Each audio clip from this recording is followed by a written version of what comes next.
ओम अज्ञानतिमिरन्धस्य ज्ञानाञ्जनशलाखया चक्षुरुन्मीलितं येन तस्मै श्रीगुरवे नमः। नमो ओम विष्णुपादाय कृष्णपृष्ठाय भूतले श्रीमते भक्तिवेदान्तस्वामिन् इति नामिने। नमस्ते सरस्वते देवे गौरवाणी प्रचारिणे निर्विशेष शून्यवादी पाश्चात्य देशतारिणे। जय श्री कृष्ण चैतन्य प्रभु नित्यानंद श्री अद्वैत गदाधर श्रीवासदि गौर भक्तवृंद। हरे कृष्णा कृष्ण कृष्णा हरे हरे, हरे राम राम राम हरे हरे। हरे कृष्णा। तो कुंती महारानी की आगे कुछ बड़ी सुंदर प्रार्थनाएं वो आगे कहती हैं। इन आगे की प्रार्थनाओं में हम तीन बड़े महत्वपूर्ण विडंबनाएं जिसे कहते हैं आश्चर्य भगवान की लीलाओं में इस संसार में। तो कुंती महारानी तीन प्रकार के आश्चर्य प्रकट करती है, विडंबनाएं प्रकट करती है। बड़ा सुंदर है और बड़े सुंदर विचार कुंती महारानी इन प्रार्थनाओं में प्रकट करती है। पहले संक्षिप्त में समझेंगे और फिर थोड़ा उसके बारे में विचार करेंगे। पहली विडंबना में वो कहती हैं कि भगवान आप इस संसार के अंदर में मनुष्यों के अंदर में आकर के स्वयं आते हैं, अवतार लेते हैं। जैसे हम देखते हैं भगवान राम लक्ष्मण के रूप में, या भगवान कृष्ण स्वयं एक जो मानव जैसे दिखते हैं उस रूप में भगवान आए। और वो कहते हैं कि भगवान आप तो वैकुंठ लोक में बैठ कर के, आपके आध्यात्मिक धाम में बैठ कर के सब कार्य कर सकते हैं, फिर मानव समाज में आकर के यहाँ पर आप जो लीला करते हैं उसकी क्या ज़रूरत है। ये एक प्रकार की बड़ी विडंबना है कि आप निर्नाम मानव समाज में आते हैं और अपनी लीलाएं यहाँ पर रचाते हैं। दूसरी विडंबना में कुंती महारानी कहती है कि भगवान न केवल आप मानव समाज में आते हैं, आप तो अवतार लेते हैं जानवरों के समाज में भी। जैसे भगवान नरसिम्हा के रूप में आए, वराह के रूप में आए, शूकर का भगवान का जो रूप है। भगवान जो है यहाँ तक कि जो पानी के जीव रहते हैं मत्स्य के रूप में, कूर्मा के रूप में, उनके समाज में भी भगवान ने अवतार लिया। तो भगवान को कहते हैं कि भगवान आप मानव समाज में भी आते हैं, आप जानवरों के समाज में भी भगवान आप जो है अवतार लेते हैं। लेकिन मैंने तो सुना है कि आपका जन्म ही नहीं है, अजस्य। आप भगवान इतनी सारी लीलाएं रचाते हैं, लेकिन मैंने तो सुना है अकर्तु, आपको कोई कार्य नहीं है भौतिक संसार में।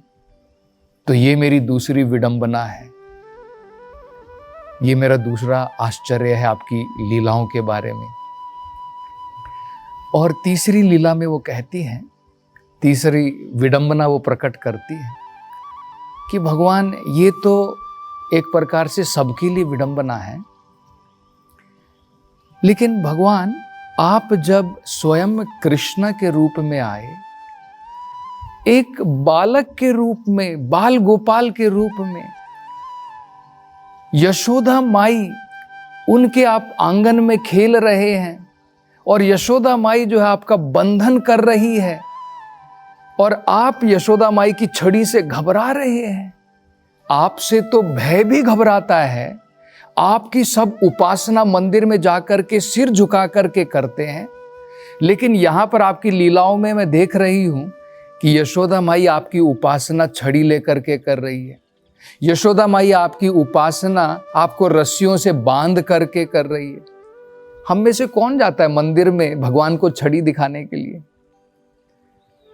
तो भगवान, ये भी अत्यंत विडंबना वाली आपकी लीलाएं हैं। तो देखिए कितना सुंदर जो है प्रार्थनाएं कुंती महारानी प्रकट करती हैं। तो इसके बारे में हम थोड़ा जो है विचार विमर्श करेंगे। तो पहली विडंबना में वो कहती हैं, न वेद कश्चित, किसी को भी इस भौतिक संसार के अंदर में, चिकीर्षतम, आपकी जो लीलाएं हैं उसके बारे में किसी भी व्यक्ति को सही प्रकार से ज्ञान नहीं है, पता नहीं। क्योंकि आप मनुष्य जीवन के अंदर में आते हैं, निर्नाम मतलब मानव समाज के अंदर में आप जन्म लेते हैं। जैसे भगवान राम के रूप में आए तो भगवान एक आदर्श पुरुषोत्तम, एक मर्यादा पुरुषोत्तम, मनुष्य को अपना जीवन कैसे व्यतीत करना चाहिए, अगर एक राजा है उसको किस प्रकार से राज्य करना चाहिए, भगवान ये सिखाने के लिए आए थे। तो भगवान को कोई जरूरत नहीं है। तो ये एक प्रकार की विडंबना। ये विडंबना क्यों है? देखिए, भगवान भगवद गीता में उन्होंने कहा है, दो कारण से भगवान संसार में आते हैं। बड़े ही जो है सर्व प्रसिद्ध श्लोक हैं ये। यदा यदा ही धर्मस्य ग्लानिर्भवति भारत, अभ्युत्थानम धर्मस्य तदात्मानं सृजामि अहम। जब जब संसार के अंदर में धर्म की ग्लानि होती है, अधर्म बढ़ जाता है, तब भगवान कहते हैं मैं संसार में आता हूं धर्म की स्थापना करने के लिए। और भगवान क्या बताते हैं? परित्रणाय साधूनाम विनाशाय च दुष्कृताम धर्म संस्थापना अर्थाय संभवामि युगे युगे। साधुओं की मुक्ति के लिए, दुष्टों के विनाश के लिए हर एक युग में मैं आता हूं। तो कुंती महारानी इसमें विडंबना क्यों प्रकट कर रही है? क्योंकि बड़ा महत्वपूर्ण है। अब भगवान ने तो कह दिया भगवद गीता में, परित्रणाय साधुना, मैं साधुओं की मुक्ति के लिए आता हूं। परित्रणाय का मतलब होता है उनका उद्धार करने के लिए आता हूं। एग्जैक्ट मीनिंग अगर हम समझे, परित्रणाय का मतलब होता है उनका उद्धार करने के लिए। विनाशाय च दुष्कृताम, और दुष्टों के विनाश के लिए। अब अगर हम लोग देखें तो क्या भगवान को व्यक्तिगत रूप से आने की जरूरत पड़ती है भक्तों के उद्धार करने के लिए और दुष्टों के विनाश करने के लिए? आज हम देख रहे हैं, ये उदाहरण दिया जाता है वेदों के अंदर में। कई बार जो टीचर होता है, शिक्षक जो होता है, वो जब देखता है कि दो बड़े ही शरारती बच्चे हैं, तो कई बार शिक्षक क्या करता है, दोनों को सजा देने के लिए, दोनों के दोनों शरारती हैं, दोनों नटखट हैं, तो टीचर क्या करता है, शिक्षक क्या करता है, एक शरारती बच्चे से कहता है कि तू इसके कान को खींच, और दूसरे को कहता है तू इसके कान को खींच। मतलब दोनों को आपस में सजा दिलवा देता है। आज हम ये देख सकते हैं भौतिक संसार के अंदर में भी दो देशों के बीच में घमासान युद्ध चल रहा है, युद्ध होता है। एक प्रकार से ये उनकी सजा है। तो भगवान को तो अब दुष्टों के विनाश करने के लिए आने की तो जरूरत नहीं पड़ती है। भगवान इस प्रकार से भी जो है विनाश करा सकते हैं, आपस में उनका युद्ध करवा दिया और उनका विनाश हो गया। या फिर भगवान जो है, एक बड़ा अगर भूकंप आ गया, हजारों लोग मारे जा सकते हैं। सुनामी आ गई, हजारों हजारों लोग मर सकते हैं। तो क्या भगवान को दुष्ट लोगों के विनाश के लिए व्यक्तिगत रूप से आने की जरूरत पड़ती है?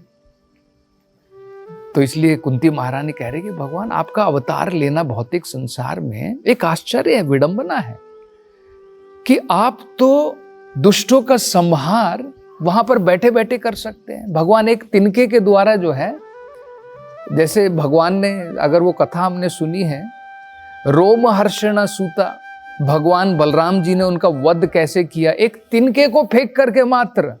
भगवान को अस्त्र जो है प्रयोग करने की जरूरत भी नहीं पड़ी। भगवान सत्य संकल्पा है, संकल्प मात्र कर देने से दुष्ट का विनाश हो सकता है। भगवान को कार्य करने की भी जरूरत नहीं। ये एक हो गया।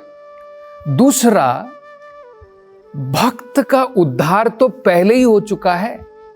भक्त तो भगवान की सेवा में लगा हुआ है, और भगवान ने भगवत गीता में बताया जो मेरी सेवा में लगा है उसका तो उद्धार है।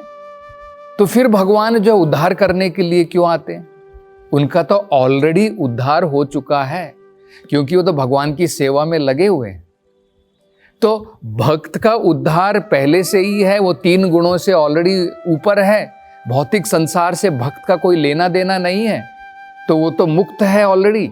और दुष्ट जो है, भगवान वहां पर अपने धाम में बैठ करके उनका विनाश कर सकते हैं। फिर भगवान को आने की जरूरत क्यों है? इसलिए कुंती महारानी विडंबना, आश्चर्य प्रकट कर रहे कि भगवान तवेह मानस्य, भगवान आपकी जो ये कार्य है, इसलिए इनको क्या कहते हैं? लीला कहते हैं। चिकीर्षितम, कुंती महारानी जो शब्द का प्रयोग कर रही है, ये कार्य नहीं है हम लोग आकर के कार्य करते हैं संसार में, भगवान आकर के लीला करते हैं। ये अलग है, दोनों में अंतर होता है।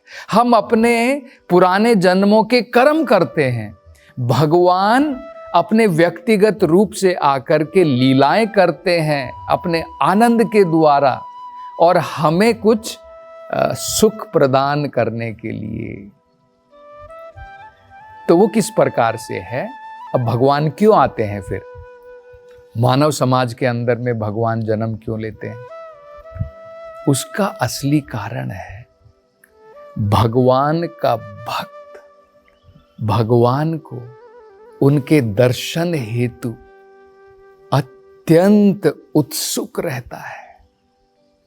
जब नरसिम्हा भगवान ने अवतार लिया, तो नरसिम्हा भगवान ने अवतार जो है हिरण्यकशिपु को मारने के लिए नहीं लिया।